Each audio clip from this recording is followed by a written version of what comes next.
Bienvenue sur Anasio, le podcast pour une enfance protégée. Je suis Sybille Dubost. Dans cette série sur le contrôle coercitif, nous avons abordé en approche pluridisciplinaire les notions de droit, de santé de l'adulte, les violences économiques, l'emprise, la sociologie avec les tactiques des auteurs et les mécanismes d'occultation des auteurs en justice, l'enfant dans le contrôle coercitif, quel type de parentalité en cas de contrôle coercitif, et enfin, la clinique du lien avec Agathe Guillaume. Anasio, pour une enfance protégée, c'est l'enfant au cœur du sujet, avec du contenu pour sensibiliser et informer. Dans un contexte de changement de paradigme, il apparaît intéressant de revenir sur le traitement judiciaire des violences intrafamiliales et du contrôle coercitif. Pour ce faire, nous avons le plaisir de vous partager l'interview réalisée avec M. Lavallière. M. François Lavallière est premier vice-président au tribunal judiciaire de Rennes, coordonnateur de Pôle Vif, maître de conférences en droit pénal et formateur à l'École nationale de la magistrature, notamment sur les questions de prise en compte du psychotraumatisme dans les procédures judiciaires. Enfin, il a été membre du groupe de travail au ministère de la Justice de septembre à décembre 2025 sur le traitement judiciaire des violences sexuelles. Dans ce podcast, nous vous proposons d'aborder le système judiciaire et le traitement des violences intrafamiliales dans ce système, incluant un zoom sur les pôles vifs. Ensuite, nous verrons comment distinguer le conflit de la violence en tant que magistrat. Existe-t-il des critères objectivables ? Enfin, Anasio pour une enfance protégée, c'est l'enfant au cœur du sujet. Comment défendre le meilleur intérêt de l'enfant en tant que magistrat ? Nous vous souhaitons une bonne écoute.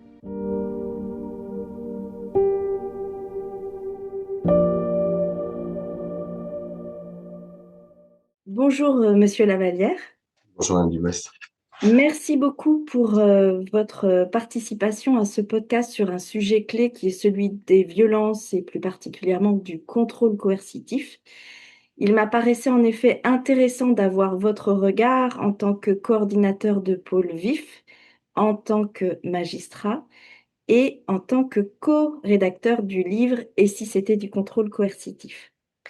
Alors, une première question pour démarrer, peut-être ce serait d'avoir votre regard sur le traitement judiciaire des violences intrafamiliales et plus particulièrement à quel moment aller au civil ou aller au pénal. Je vous remercie pour ces questions qui peuvent s'aborder d'une manière un peu historique. Lorsque j'ai pris mes fonctions il y a 22 ans maintenant, les violences conjugales étaient déjà existantes, elles étaient déjà sanctionnées. Il y avait déjà des dispositifs particuliers qui existaient, mais on restait vraiment au stade expérimental. Chaque juridiction avait ses propres protocoles, ses propres innovations, mais il n'y avait pas encore de prise en compte globale, systémique de ce type de violence.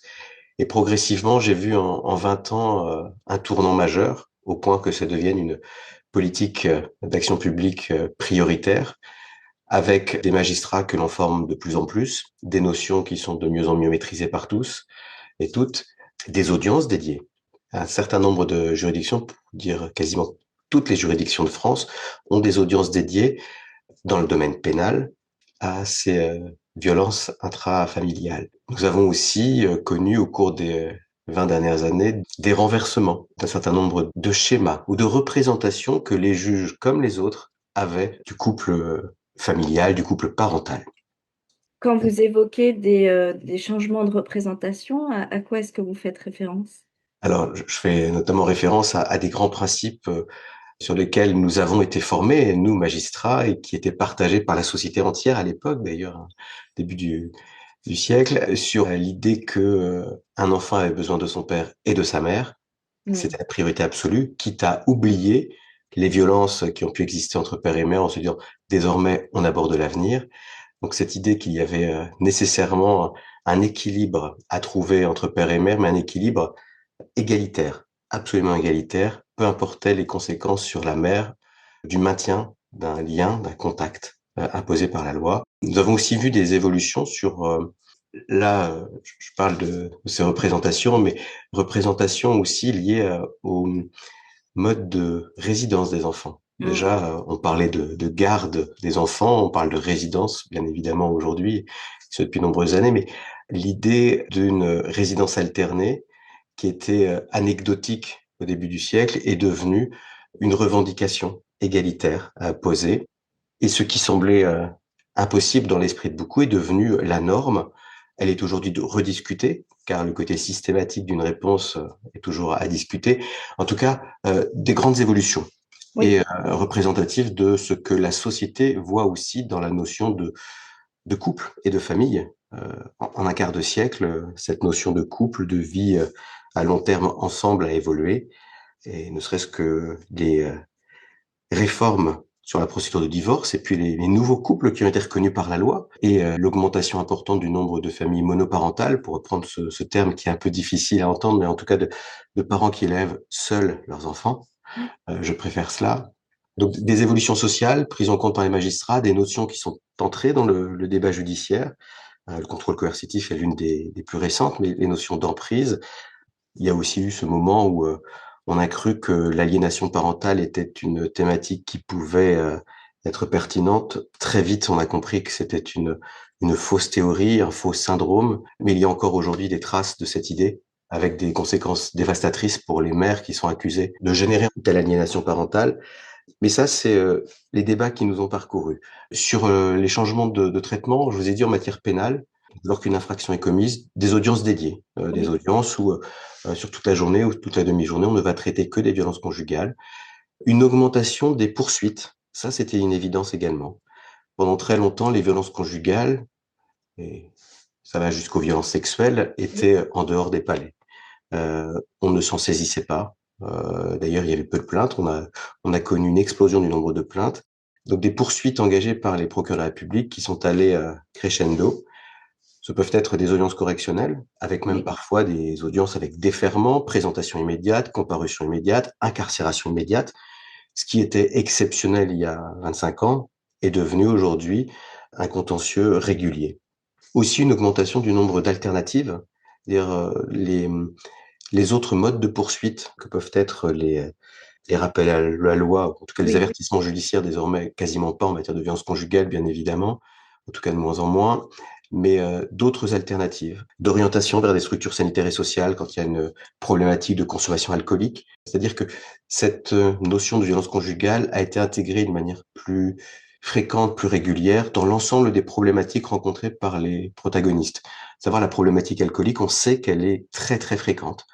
La consommation de stupéfiants aussi, mais c'est d'abord la consommation d'alcool qui est un des terreaux d'expression des violences conjugales. Et Euh, alors juste pour récapituler, vous évoquiez en matière pénale des changements, à savoir des audiences dédiées, une augmentation des poursuites et une augmentation du nombre d'alternatives. Qu'en est-il en matière civile, s'il vous plaît?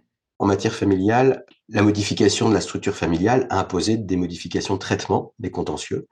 Nous avons le mariage pour tous qui a aussi eu des incidences sur le contentieux familial, mais surtout depuis la création de l'ordonnance de protection, on a vu combien, en dehors du champ classique pénal, c'est-à-dire on a peur, il y a eu des violences, il y a eu des menaces, on va chercher, on va déposer plainte et on prévient le procureur de la République, on a aussi considéré, et pas seulement en France, mais sur l'ensemble du continent, que le juge aux affaires familiales pouvait avoir cette compétence. Hmm. Donc en France, on a développé cette ordonnance de protection qui est restée embryonnaire pendant un certain nombre d'années.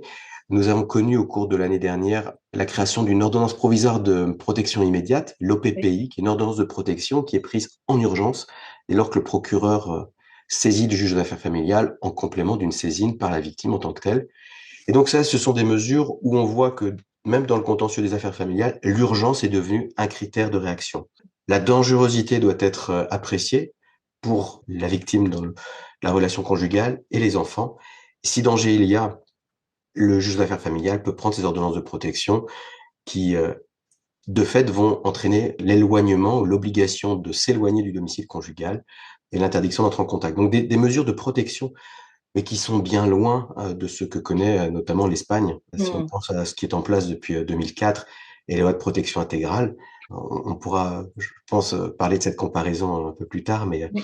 tout cas, la sphère des affaires familiales s'est emparée de cette problématique, d'autant plus, et pas simplement la problématique de on gère comment doivent évoluer les choses dans l'organisation des relations post-séparation, mais aussi comment protéger. Cette notion de protection n'était pas un critère, il y a encore une dizaine d'années, pour les juges aux affaires familiales.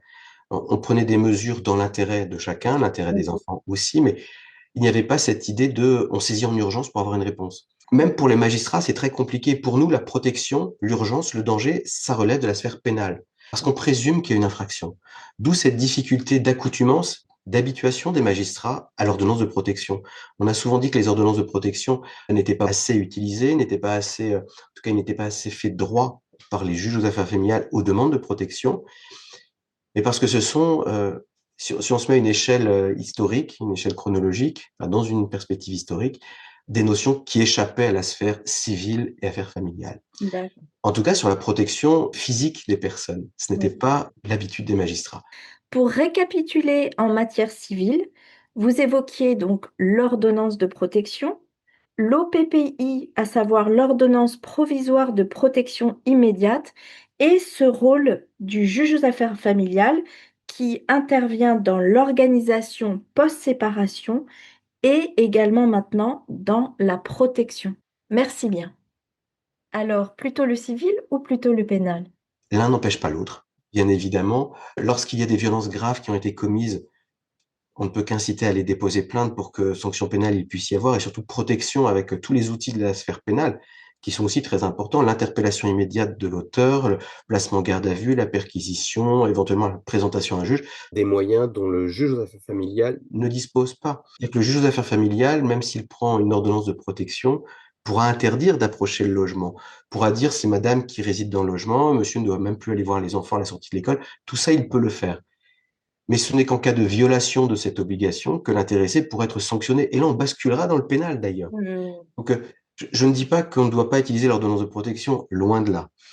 Mais c'est un outil qui n'est pas le même. Et donc, pourquoi choisir l'un plutôt que l'autre? S'il y a eu violence, s'il y a eu menace, je pense que la sphère pénale a plus de moyens de réaction rapide.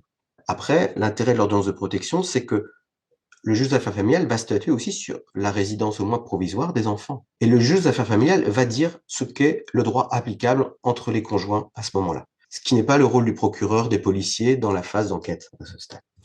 Donc, on voit des interactions, et si on rentrait plus dans les détails, je devrais encore davantage nuancer, mais il y a vraiment un effet de bascule. Il y a des stratégies, j'ose me permettre ce mot, d'avocats qui préfèrent saisir au pénal en se disant, je sais que le procureur est très sensible aux violences intrafamiliales, il va faire ce qu'il faut, il va y avoir un déferment, il va y avoir un juge des libertés et de la détention qui va être saisi pour interdire tout contact, et l'homme va avoir plus peur d'une mesure pénale et la peur de la prison. Donc je vais aller déposer plainte ou saisir le procureur par un courrier.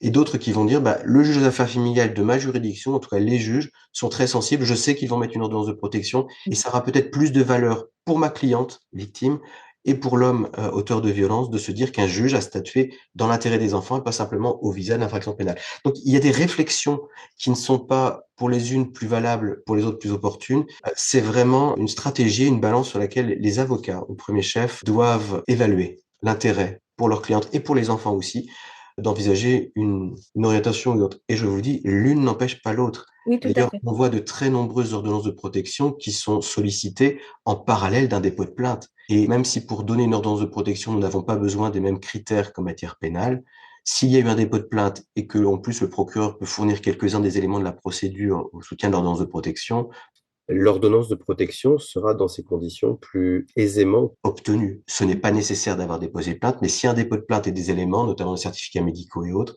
qui constatent des lésions, on imagine plus facile, en tout cas, la prise de décision du juge aux affaires familiales. Oui.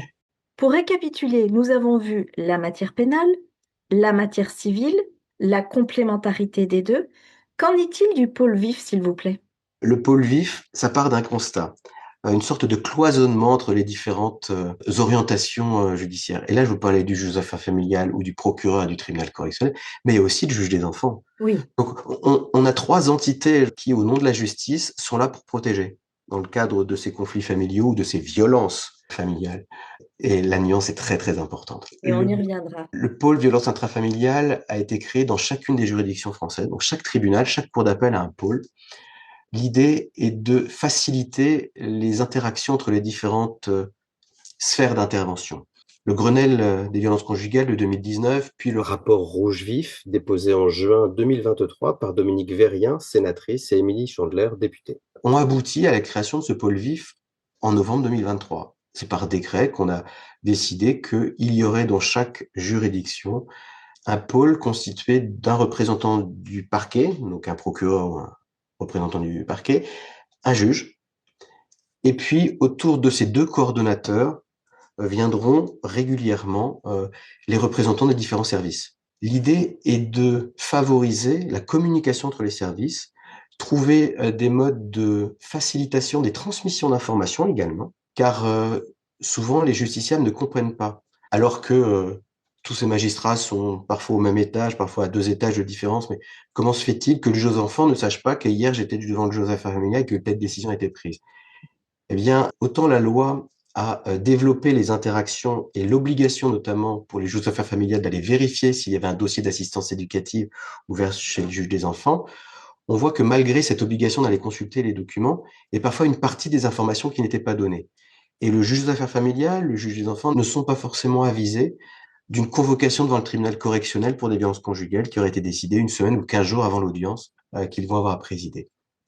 D'où la nécessité de coordonner tout ça. Donc, on a créé des outils aussi, un logiciel de partage d'informations, mais chaque juridiction, même si on a les outils, doit en son sein voir quels sont les points de friction, quels sont les points qui doivent être améliorés. Il y a le partage d'informations, il y a vous avez constaté, vous juge des enfants, que nous avons une problématique sur ce point-là. Moi, président du tribunal correctionnel, je constate cela. Le procureur a un autre souci. On se réunit tous ensemble et on va, dans l'intelligence collective et dans l'intérêt des enfants, des partenaires conjoints, trouver les meilleures solutions judiciaires. Donc, ce n'est pas entre nous décider ce qui va être fait dans tel ou tel dossier, c'est voir entre nous comment faciliter les rouages de transmission, d'information, un meilleur accueil des victimes également. À Rennes, nous sommes en train de mettre en place, en termes de politique de juridiction, une meilleure approche pour accueillir différemment les victimes et pour que leur parcours judiciaire soit le plus aisé. Donc, tout cela, les pôles violences intrafamiliales peuvent être à l'origine de ces projets, parce que ce pôle, je vous ai dit, il y a 2 coordonnateurs, en étant aux différents responsables des services, et il y a aussi le comité de pilotage vif élargi, où là, on fait intervenir tous les partenaires institutionnels, associatifs, qui ont l'habitude de travailler dans ce domaine-là. Et ce peuvent être avec des associations d'aide aux victimes, l'association ou même les centres d'accueil pour les personnes auteurs d'infractions, les CPCA et autres. On peut tous se réunir pour envisager dans l'intérêt collectif ce qui peut être amélioré. Donc il y a vraiment une perspective d'amélioration, de partage, de transmission, et les pôles vifs ont aussi, en tout cas les 2 coordonnateurs, mission de proposer des activités de formation qui leur semblent opportunes. Et bien évidemment, et ça c'est un point essentiel, aucune amélioration des dispositifs judiciaires et législatifs ne serait suffisant s'il n'y avait pas un accompagnement en termes de formation. Que les magistrats soient formés au contrôle coercitif, qu'ils soient formés au psychotrauma, ce sont des nécessités. Donc les pôles vifs, les pôles violences intrafamiliales, ont ces objectifs. Je me permettrai juste sur ces pôles, les coordonnateurs des pôles vifs, il y a une limite qu'il faut poser immédiatement, ils n'ont pas de pouvoir décisionnel ou organisationnel. Parfois, les coordonnateurs des pôles vifs sont saisis directement par des victimes en disant, voilà, dans tel dossier, il n'y a pas eu de traitement. Je n'ai pas, moi, comme coordonnateur du pôle vif de mon tribunal, la possibilité ni de donner des ordres, ni des orientations à tel ou tel collègue. C'est important, c'est un outil d'amélioration, mais ce n'est pas une juridiction autonome nouvelle. Pour reprendre vos propos sur les pôles vifs, il s'agit non pas d'une instance avec un pouvoir décisionnel, mais d'un outil d'amélioration en vue de faciliter les interactions entre les différentes sphères d'intervention, le pénal, le civil, le juge des enfants, faciliter les rouages. Vous disiez également mieux accompagner les victimes et enfin 2 coordonnateurs dont les missions sont aussi de proposer des formations aux magistrats. Alors, un peu plus tôt, vous évoquiez le modèle espagnol. Souhaitez-vous nous en dire plus, s'il vous plaît? Je suis toujours très attentif à ce que nos voisins mettent en place, que ce soit en Belgique, en Espagne, au Canada. Je pense que, et même dans les pays nordiques, hein, les approches peuvent être différentes, parfois difficilement transposables dans notre cadre juridique, mais elles révèlent également des prises de conscience différentes. L'Espagne, en 2003-2004, réfléchissait à une prise en compte systématique et systémique, plutôt une approche systémique des violences faites aux femmes. Donc ce n'est pas juste l'approche des violences intrafamiliales ou des violences conjugales, selon l'ancien vocabulaire français, c'est vraiment l'idée que les violences faites aux femmes sont une notion historique, dans le sens, c'est multiséculaire et c'est toujours là. Ce sont des violences systémiques.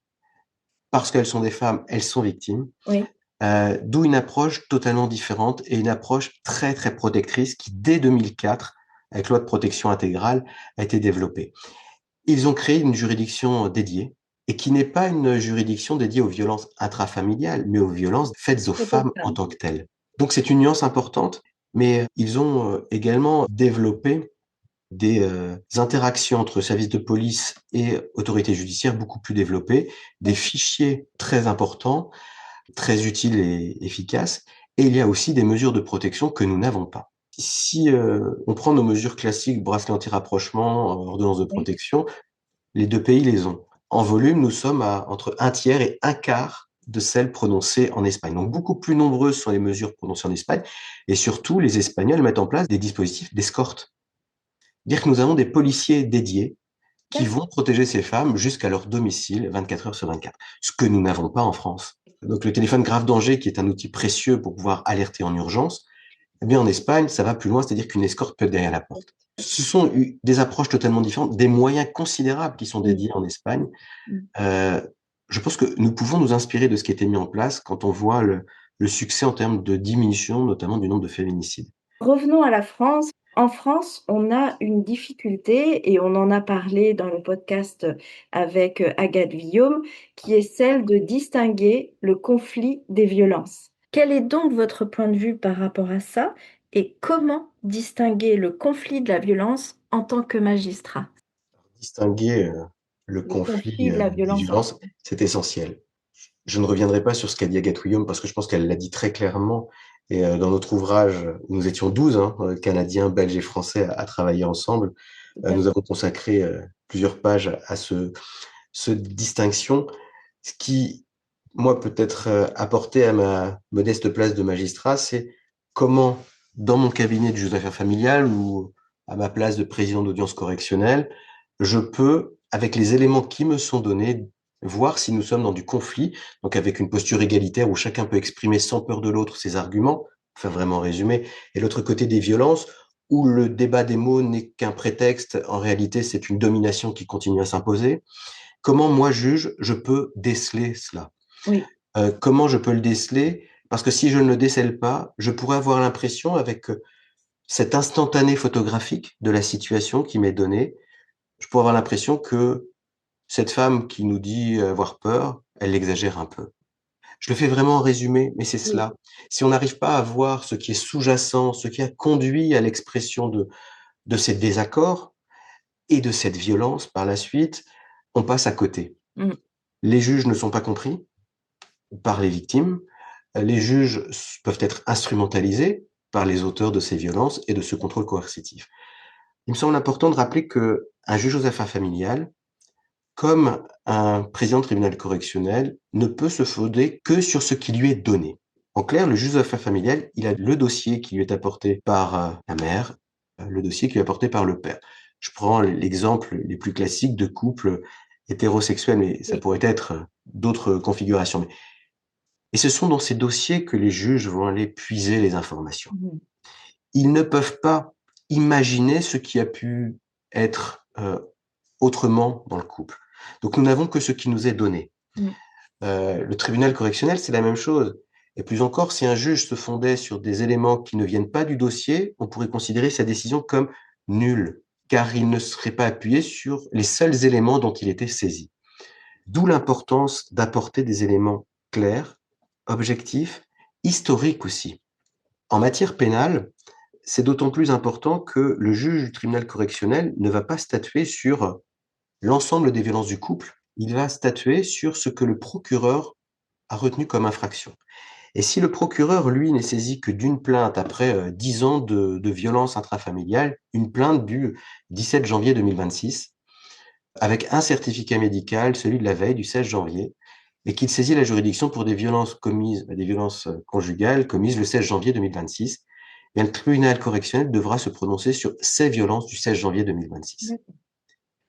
Mais si, dans l'enquête, si dans les questions posées par les policiers ou les gendarmes, nous avons des éléments pour retracer l'historique, rien n'empêche le président du tribunal correctionnel d'évoquer ces éléments. Au contraire, c'est même son devoir, j'ai envie de dire, car la mise en perspective des violences dont il est saisi, sur lesquelles il doit statuer, la mise en perspective avec l'ensemble de la relation conjugale est nécessaire. On ne peut pas bien comprendre.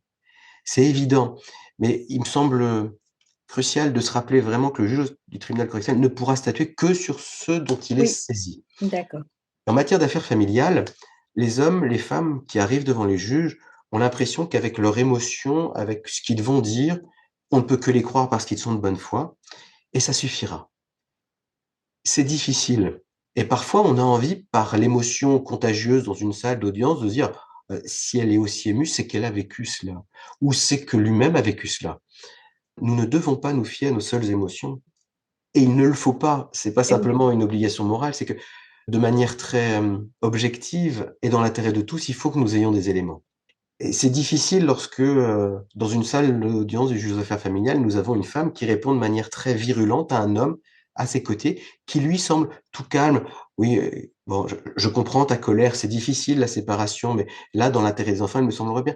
L'apparence d'une audience, c'est une chose dont nous devons nous défier, nous magistrats. En tout cas, nous devons nous défier des impressions que ces apparences peuvent avoir en nous.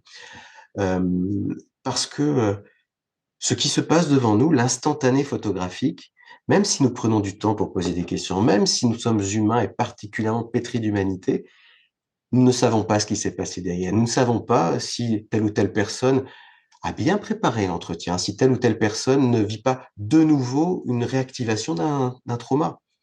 Une femme qui était victime de violence, qu'elle soit physique ou psychologique, qu'elle était victime de contrôle coercitif pendant des années, et qui un jour décide de rompre cette chaîne dont elle était la victime. Peut-être que l'émotion qui va remonter dans le cabinet du juge aux affaires familiales, où elle va être assise à moins d'un mètre de cet homme qui, pendant des années, a pu être très dur à son égard, et je pèse mes mots, cette femme peut réagir vivement, émotionnellement, et on peut avoir une impression de oh, elle se laisse pas aller dans notre cabinet, et après elle va nous dire que pendant 10 ans, elle s'est laissée faire et qu'elle pouvait pas réagir. Non, réfléchir et se former au psychotraumatisme est nécessaire parce qu'on voit combien les mécanismes qui sont en place, que ce soit notamment sur la dissociation Oui. traumatique, qui peut provoquer une réaction inattendue, Mm. que même l'avocate ou l'avocat de la femme n'avait pas du tout envisagé. Donc, nous avons à l'audience des éléments qui nous apparaissent visuellement, qui sont à l'exact opposé de la réalité de la relation du couple. Et il y a des formules qui peuvent être très très dures. Quand dans un cabinet du juge aux affaires familiales, euh, nous sommes saisis des mesures pour l'avenir, à prendre dans l'intérêt des enfants. Dire à une femme, bon madame, je sais, ça a dû être dur, vous nous dites que vous avez été victime de violence, d'accord, mais pour l'avenir, on oublie, maintenant on parle de ce qui va se passer. C'est vrai que l'intérêt supérieur de l'enfant, qui doit être notre critère, nous devons le mettre en place. Mais l'intérêt supérieur de l'enfant est-il d'oublier ce qui s'est passé, de faire comme si on pouvait faire table rase? C'est d'ailleurs également oublier que les mécanismes de contrôle coercitif perdurent après la séparation, voire augmentent après la séparation. Si nous avons bien conscience de tout cela, la formulation de nos questions sera différente. L'apport que nous aurons aussi dans le débat judiciaire sera différent. Donc, il faut que les avocats, il faut que les parties nous apportent des éléments sur lesquels nous allons pouvoir nous appuyer, quel que soit le dossier. Oui, alors pour reprendre vos propos, il importe pour les magistrats de prendre de la distance par rapport à ce qui se joue à l'audience, d'avoir en tête ce critère de l'intérêt supérieur de l'enfant sans faire table rase sur ce qui a pu se passer, de connaître les mécanismes du contrôle coercitif et du psychotrauma, et aux avocats d'apporter des éléments clairs, objectifs et historiques. Et donc, en tant que juge, en tant que magistrat, sur quels critères objectivables vous basez-vous pour détecter qu'il y a violence, contrôle coercitif et non pas conflit? Ce n'est pas une pirouette la réponse que je vais vous donner, mais je n'ai pas à dire si ce sont conflits, violences ou contrôle coercitif. C'est indifférent pour la réponse judiciaire que je vais apporter.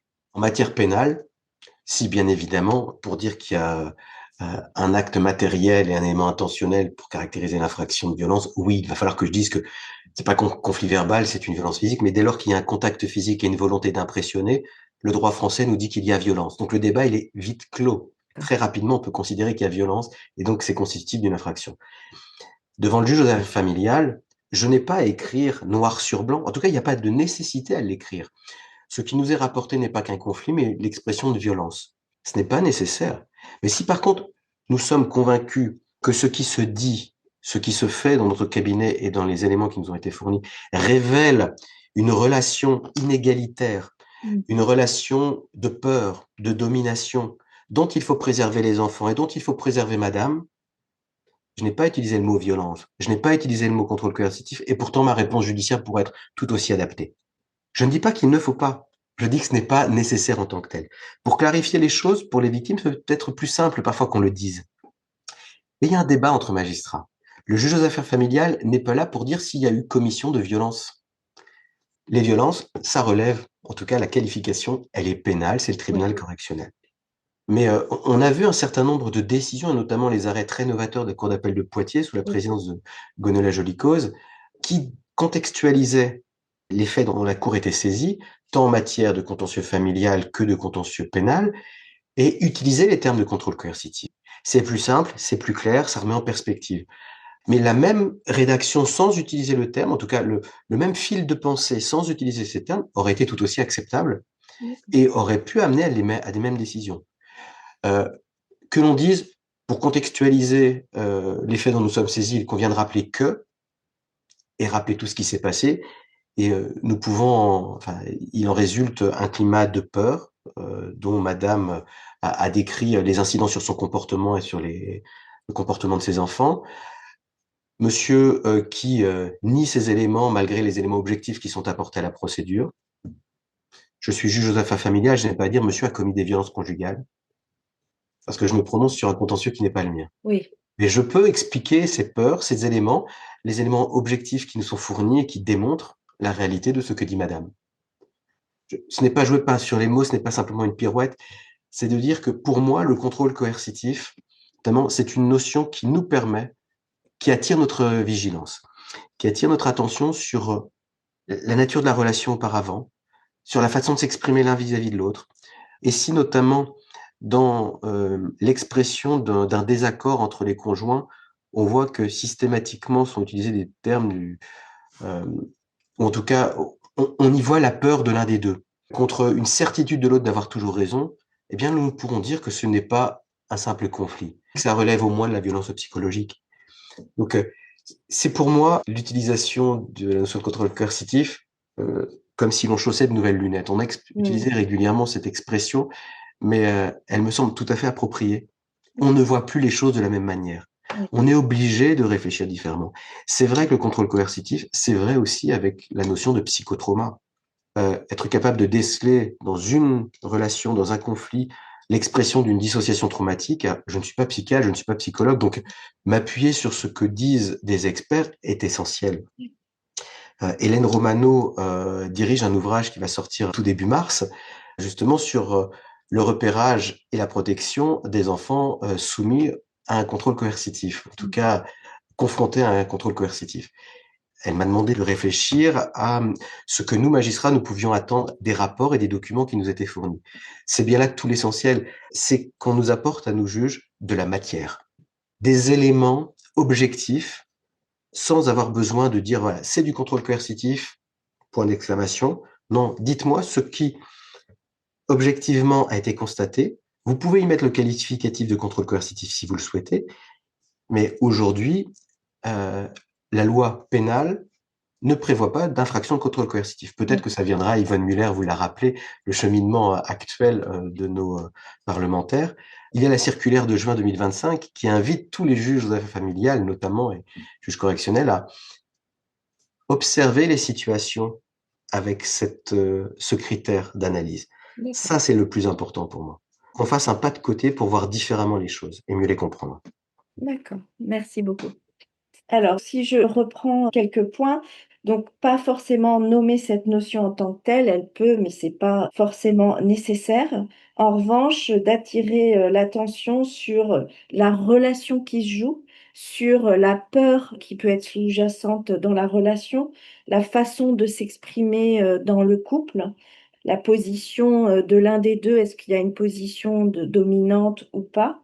Et amener des éléments objectifs en regard de la relation en fait. Et vous évoquiez un petit peu plus tôt des éléments sur l'histoire peut-être aussi du Mm. couple. Pour moi, j'ai besoin, lorsque j'analyse une situation, quel que soit le contentieux qui m'est confié, de comprendre l'histoire de la relation, d'expliquer aussi pourquoi, non pas par curiosité mal placée, mais parce que les événements qui ont jalonné la relation peuvent expliquer un certain nombre de données.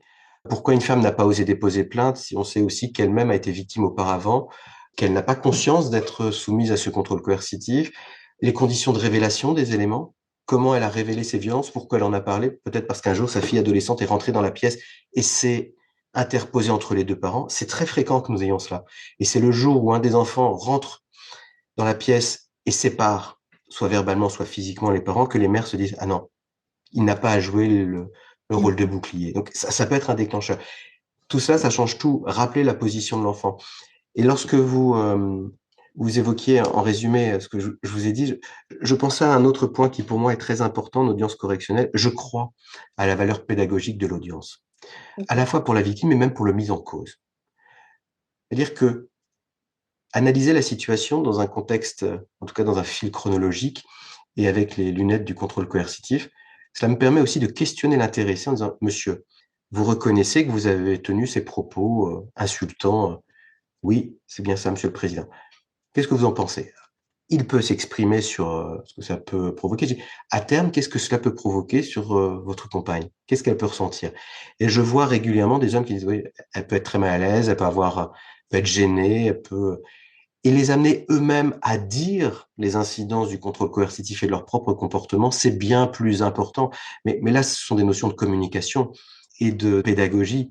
Faire comprendre les incidences de son comportement à l'auteur de ce comportement, ça a bien plus de portée, à mon avis, que de poser de manière certaine ce Oui, que vous faites, monsieur, a telle incidence. Il y a des mises en cause qui ne sont pas en capacité d'entendre. de Ça peut prendre. être nécessaire de le dire pour la victime, parce que ce n'est pas le bon moment. Mais je sais que, à maintes reprises, en prenant le temps lors d'une audience, travailler sur ce point-là, nous avons une réflexion qui peut, je ne dis pas aboutir, loin de là, mais en tout cas, il y a des éléments de compréhension. Et surtout, lorsque l'on met dans cette réflexion les incidences sur les enfants. Et le contrôle coercitif a une incidence énorme sur le développement des enfants, la confiance qu'ils peuvent avoir en eux, la confiance qu'ils peuvent avoir en leurs protecteurs. Et lorsque l'on demande à un père de famille, et votre enfant qui a vu ça, qu'est-ce qu'il peut ressentir? Comment est-ce qu'il va voir la relation de couple plus tard? Ces questions que se posent les hommes, qui peuvent aussi être des questions posées dans les groupes de parole mis en place, notamment par les services pénitentiaires d'insertion et de probation ou par les associations, c'est un élément déclencheur. Car oui, il faut lutter contre les violences intrafamiliales et développer les éléments de diagnostic et du contrôle coercitif, mais il faut aussi trouver un moyen de faire avancer le comportement des hommes mis en cause. Et ça, c'est dans un intérêt collectif évident. Oui, oui, vous avez tout à fait raison, c'est accompagner aussi bien les victimes que les auteurs. Anatio pour une enfance protégée, c'est l'enfant au cœur du sujet.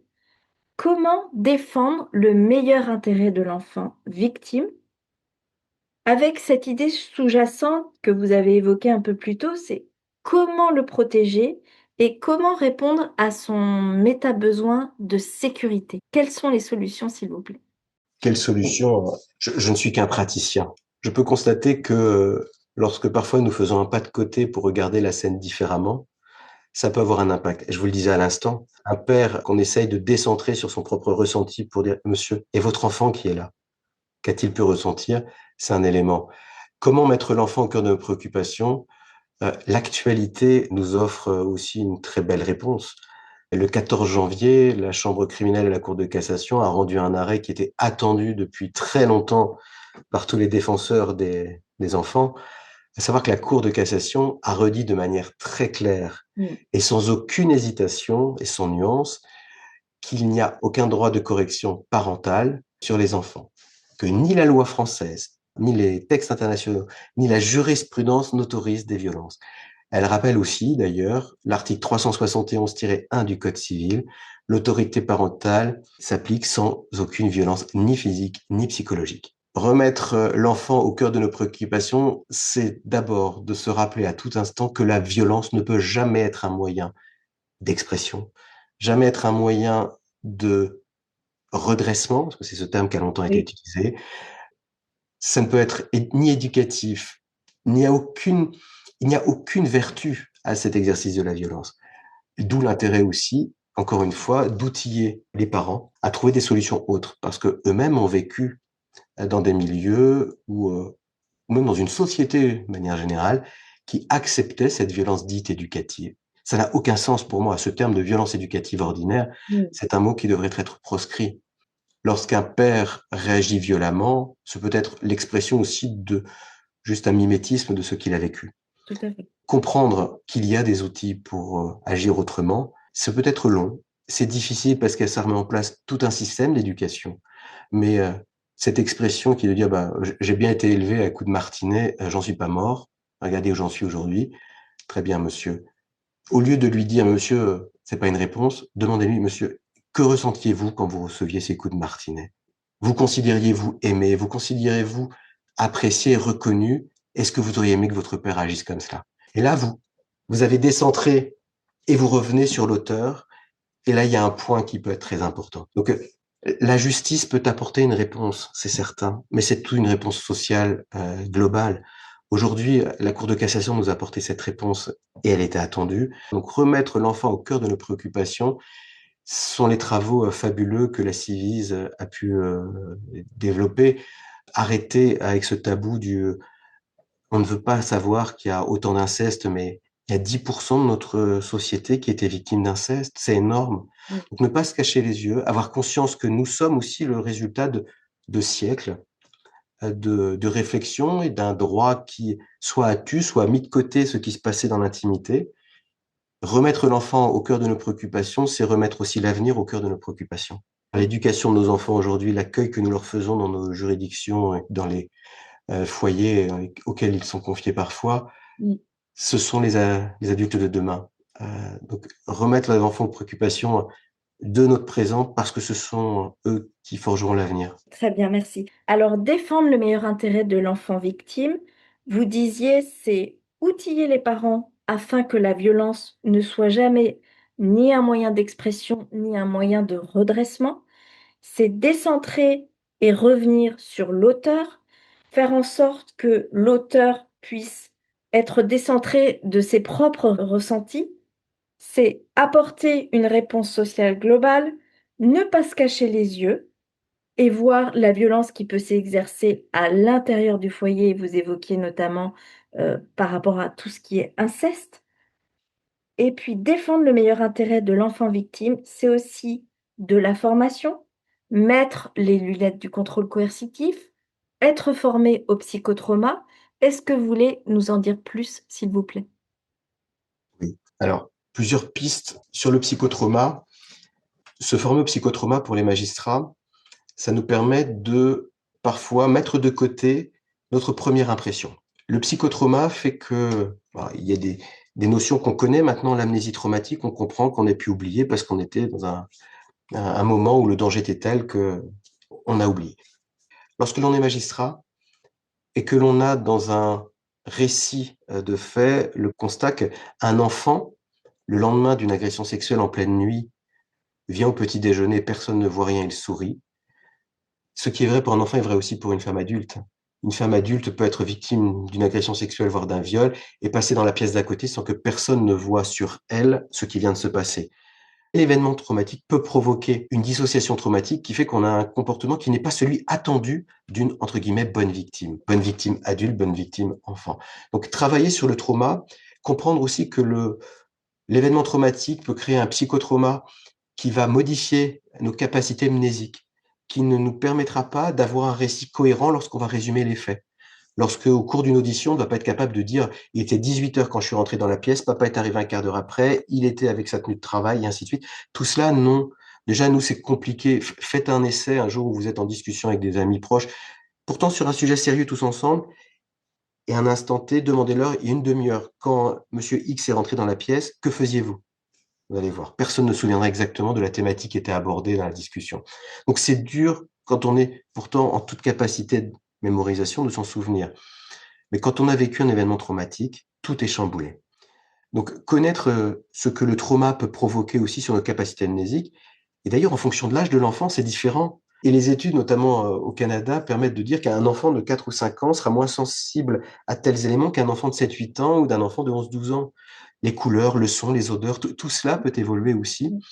Donc comprendre cela, ça nous permet d'évacuer nos propres représentations de ce qui devrait être le comportement d'une victime immédiatement après les faits et dans son récit. Et il y a même des psychiatres et des psychologues qui disent que le côté d'apparence incohérent d'un récit peut être révélateur de conséquences psychotraumatiques. Au lieu de dire c'est un élément à décharge, au contraire, ce sont des éléments qui pourraient étayer l'hypothèse d'un événement traumatique. Qui dit événement traumatique, dit situation de danger, peut-être un élément qui nous permettrait de considérer que oui, il y a bien eu infraction au sens pénal du terme dans les faits qui sont relatés. Il y a cela, il y a aussi des dispositifs qui sont développés notamment au Canada pour faciliter le recueil de la parole des victimes. Et notamment, il y a des programmes enfants témoins. On les dit témoins parce que au Canada, dans leur droit d'origine anglo-saxonne, la victime est un témoin. On va faire un témoignage à la barre, même quand on est victime. Et pour préparer ces enfants aux auditions, des personnes formées, très souvent des psychologues ou des victimologues, vont aider l'enfant à trouver un peu de sécurité en lui pour oser dire: «Je ne comprends pas la question» ou «Pouvez-vous la répéter?» ou «Là, je ne me souviens pas».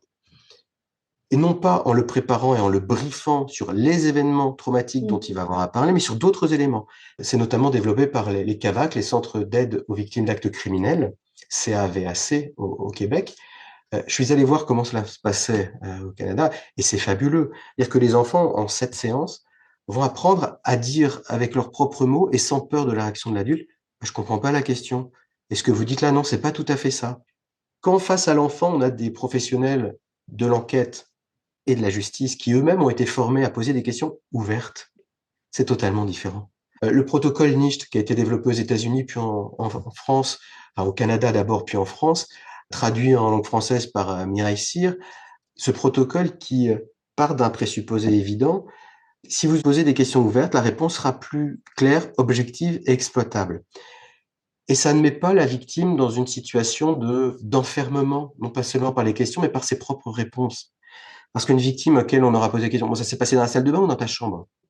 Même si la victime ne se souvient pas exactement, elle va avoir, par ses propres biais de confirmation, l'envie de répondre l'un ou l'autre.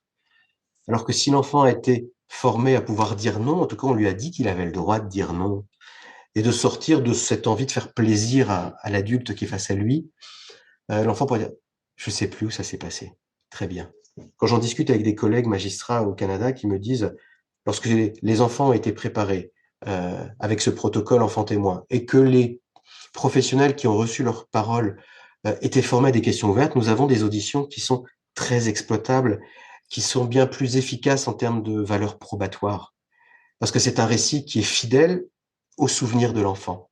C'est pas un récit qu'on a modelé, qu'on a essayé de faciliter. Souvent, ça part d'une bonne intention, hein. Pour que Oui. les juges aient un récit exploitable, il faut qu'on aille dans le détail. Mais si l'enfant n'est pas capable de donner le détail, peu importe. On se contentera de ce que l'enfant a à nous apporter de manière fiable. Ça évitera une contradiction et 3 mois, 4 mois après, une nouvelle audition où l'enfant nous dira: «Bah, en fait, elle était verte, la chemise». Bah, pourtant, tu avais dit jaune. Et l'enfant va être pris au piège. On sait déjà combien pour des adultes c'est difficile de répondre dans ces cas Dans ce contexte. d'apparente incohérence, mais pour les enfants, c'est le cas. Donc préparer les enfants à leur témoignage. En ce qui concerne les enfants, vous avez évoqué le protocole enfant témoin pour préparer les enfants à l'audition en matière pénale. Peut-être une autre solution, c'est plus globalement l'audition de l'enfant. Alors en France, pour rebondir sur ce que vous dites, ça se développe, nous sommes une centaine auditeurs, donc formés à l'audition et donc formés, au protocole NICHT. C'est aujourd'hui, possible dans le cadre des auditions amiables, mais également dans les auditions, en délégation du juge aux affaires familiales avec, une formation au droit, à l'audition, mais également au développement de l'enfant, au psychotrauma. Ça, c'est un élément de réponse par rapport à ce que vous avez pu dire. Qu'est-ce que vous en pensez? Moi, les auditions dont je vous parlais étaient surtout des auditions dans la sphère pénale. Pénal. Quand l'enfant a été lui-même victime ou qu'il a Oui, été témoin de ces faits, parce que ce protocole enfant témoin au Canada, qui se oui, développe aussi en France, c'est l'objectif, c'est préparer l'audition en matière pénale. Et c'est très précieux. Sur les auditions de mineurs dans la sphère familiale, le juge aux affaires familiales peut le faire lui-même oui, ou peut le déléguer, comme vous le disiez à l'instant. La plupart du temps, c'est délégué, hein, pour des raisons d'encombrement des cabinets, de disponibilité. Que les professionnels soient formés à une méthodologie de questions très ouverte, c'est nécessaire. Surtout que l'auditeur, même s'il est formé, ne verra que peu l'enfant. Parfois, ce sera une audition, un instant T. On sait combien un enfant, surtout s'il était dans un environnement familial qui n'a pas favorisé ses accroches de confiance, on va dire, peut être en difficulté. Et il peut avoir tendance, par un biais de confirmation, par une volonté de faire plaisir à l'adulte qui est là, ou au oui, contraire complètement se refermer. On n'est pas à l'abri d'avoir un enfant qui va vous tenir un discours qui n'est pas fidèle à ce qu'il sent au fond de lui, voire un enfant qui n'est pas capable de savoir ce qu'il ressent parce qu'il n'a jamais été questionné sur ce dont il avait envie et sur ses propres besoins. mm, Dans un climat de contrôle coercitif, l'enfant qui est au milieu d'une relation où la mère elle-même n'a parfois pas conscience de ce contrôle coercitif, le père est humiliant, l'enfant, il peut avoir différents rôles, mais il s'oublie très souvent. Donc cette audition, lorsqu'elle n'a lieu qu'une seule fois, il est difficile de savoir si c'est vraiment ce qui est l'envie de l'enfant, le ressenti. La loi nous dit que nous devons entendre l'enfant. La loi nous dit aussi, enfin en tout cas la loi, la jurisprudence ne nous impose pas de suivre ce que va dire l'enfant. Parce qu'il faut aussi que nous soyons capables, dans son intérêt, c'est difficilement compréhensible pour l'enfant parfois, de faire abstraction de ce qu'il dit. Mais si ce qu'il dit a été reçu par des personnes formées à la fois au trauma et à la question ouverte, c'est bien plus utile d'avoir ce type d'audition. Car si l'audition du mineur ne sert qu'à cocher la case obligation légale, je dois entendre l'enfant, mais je la mets de côté, voire je l'entends pendant le cadre du délibéré, et peu importe la réponse que me donnera l'enfant a l'impression qu'une fois de plus, on lui a fait croire des choses que personne ne pourra assumer. d'accord. Donc formation de tous les intervenants et vraie prise en compte de ce débat. Ok. Moi, il me semblerait judicieux qu'à terme, notre loi française prévoit que l'audition de l'enfant doit impérativement se faire avant l'audience. Mm, Ce n'est pas le cas. Parfois, c'est fait pendant le cours du délibéré et on envoie aux avocats copie du compte-rendu de l'audition et possibilité aux avocats de faire des observations. Mais ça fait déjà qu'on a mis hors du débat contradictoire oral devant le juge les éléments que pouvait apporter cette audition. Là, ça me semble assez incohérent avec mm, ce que nous dit la Convention internationale des droits de l'enfant et puis l'intérêt supérieur de l'enfant. voilà. Ok, très bien. Parfait. Merci beaucoup. Est-ce que vous voyez d'autres éléments pour protéger l'enfant? Il y a un point que je n'ai pas évoqué parce que c'est tellement évident. Depuis bientôt 2 ans, depuis mars 2024, l'enfant qui est témoin oculaire ou même auditif d'une scène de violence est victime. Il est Oui, co-victime. La loi Santiago du 18 mars 2024 nous dit un enfant qui voit, qui entend est une victime, est une co-victime des violences conjugales. Oui, évidemment. Euh, et cette idée de reconnaître ce statut à cet enfant, c'est aussi reconnaître le trauma qu'il vit. Et c'est oublier de faire abstraction du... C'est entre les parents. Il a vu, mais c'est pas grave, c'est entre les parents. L'enfant qui s'est construit avec cela ne peut pas être sécurisé. Or, parmi les besoins évidents des enfants, c'est cette sécurité psychique et physique, mais psychique. Il ne peut y avoir de sécurité psychique lorsqu'il y a des violences entre parents.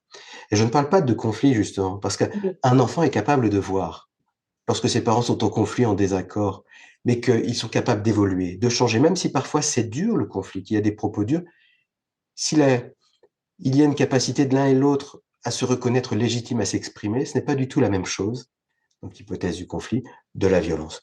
Donc l'enfant témoin, enfant aussi, nous l'avons vu très récemment, qui désormais, dans les audiences d'assistance éducative, sera nécessairement assisté d'un avocat. Tout cela, ce sont des éléments supplémentaires car l'enfant peut aussi avoir besoin que sa petite parole soit comprise et parfois même exprimée par un tiers. Parce qu'un enfant ne pourra pas, avec l'amour qu'il a pour l'un pour l'autre, dire ce qu'il ressent et parfois même il ne s'autorisera pas à ressentir. Et avoir un tiers, un avocat, une avocate qui est là pour lui et juste pour lui. C'est pas l'avocat ou l'avocate choisi par papa ou par maman, c'est totalement différent. Nous avons dans chaque tribunal des groupes de défense des mineurs qui savent combien le contact avec l'enfant est important. Les administrateurs ad hoc ont un travail passionnant. Dans certaines juridictions, ce sont des membres du conseil départemental qui le font, comme en Ille-et-Vilaine. On voit le travail fabuleux qui est mis en place. Car rappeler à l'enfant qu'il a ses droits, il n'est pas un mineur au sens juridique du terme. Tu n'as pas de droit, on ne doit pas t'entendre. Et quand tu seras adulte, tu feras ce que tu voudras. Non, l'enfant est un être qu'il convient de protéger. Si les parents n'ont pas su le faire correctement, la justice doit apporter ses moyens pour que, même devant elle, cet enfant soit protégé.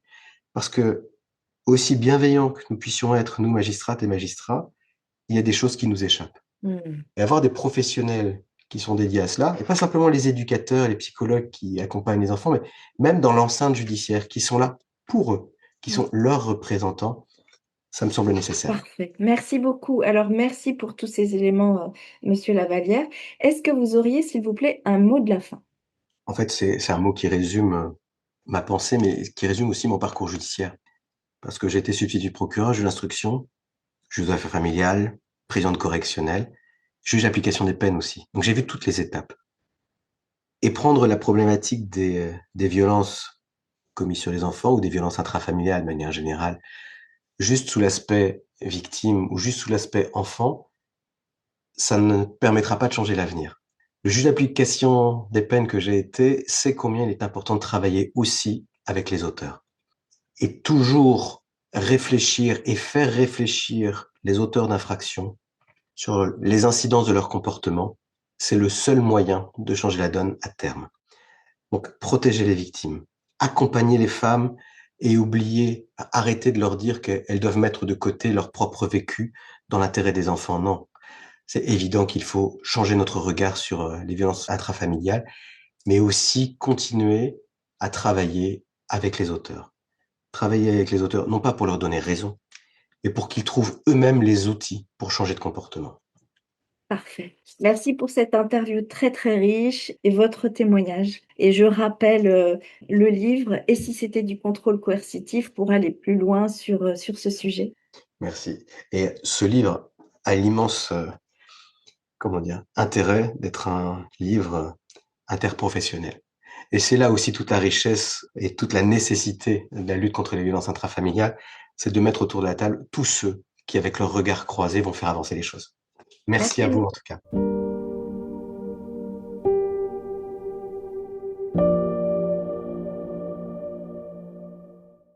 Merci à monsieur Lavallière pour son témoignage et son expertise sur le sujet.